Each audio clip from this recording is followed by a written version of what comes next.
আজ ছিল ছোট্ট সৌরিশের অন্নপ্রাশন, সাজুগুজু করে তো যেতে হবে। আমি সেই রকমভাবে মেকআপ পারি না, তবে যেটুকু করেছি সেইটুকুই তোমাদের সাথে শেয়ার করব। খারাপ ছিল না কিন্তু, অবশ্যই ট্রাই করে দেখতে পারো।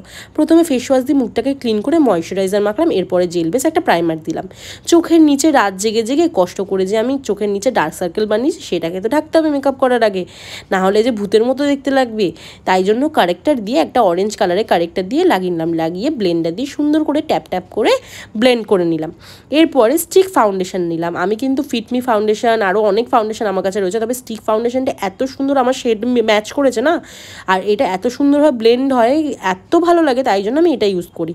তো আমি ভালো করে ওটাকে ব্লেন্ড করে নিলাম। এরপরে কিন্তু কনসিলার দিলাম। কনসিলার দিয়ে চোখের নিচে, চোখের উপরে, নাকের উপরে, একটু চিনের মধ্যে আর একটু কপালের মধ্যে, মানে আইব্রাউজের মিডিলে দিয়ে ভালো করে ব্লেন্ড করে নিলাম।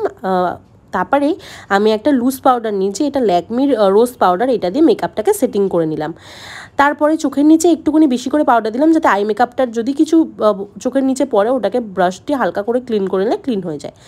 দেখো আমি এখানে আইশ্যাডো নিচে একটা রেড টাইপের, যেহেতু শাড়িটা আমি রেড টাইপের পরবো হয়েছিলাম, তার উপরে কাজল দিয়ে একটু দিলাম, যাতে ব্রাশ দিয়ে ব্লেন্ড করে দিলে সুন্দর করে দেখতে ভালো লাগে চোখটা। দেখেছো কত সুন্দর লাগছে।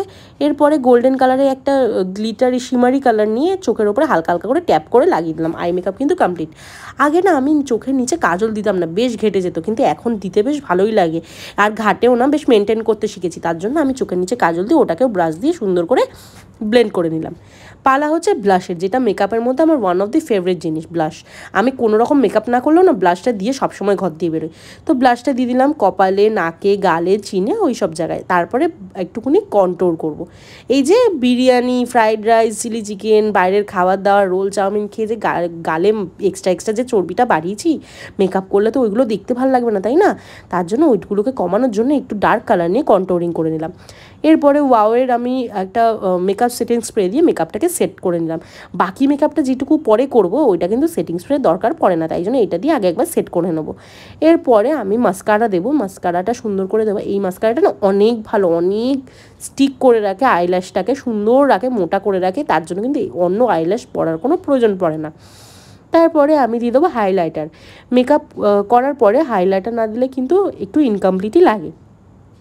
হাইলাইটারটা দিয়ে সুন্দর করে যাতে আলোতে চকচক চকচক চক করে, তার জন্য হাইলাইটারটা দিয়ে দিলাম। এরপরে আমার ফেভারিট লিপস্টিক, যেটা স্মেলটা আমার এত ভালো লাগে, তোমাদেরকে কি বলবো, আর কালারটা শেডটা কত সুন্দর না, যে কোনো জামার সাথে এতটাই ভালো লাগে এই কালারটা। আমার এখনের ফেভারিট লিপস্টিক হচ্ছে এইটা। কিন্তু এই দিনের পর থেকে আমি আমার লিপস্টিকটা জানো তো খুঁজেই পাচ্ছি না। আমার যে কী কষ্ট আর কী বলবো তোমাদেরকে। কেমন লাগছে তোমরা অবশ্যই জানিও। আমার মেকআপটা বৃষ্টি হয়েছিল, তাই শাড়ি আর পরতে পারিনি, ওয়ান পিস পরেই যেতে হয়েছিল সেই দিন।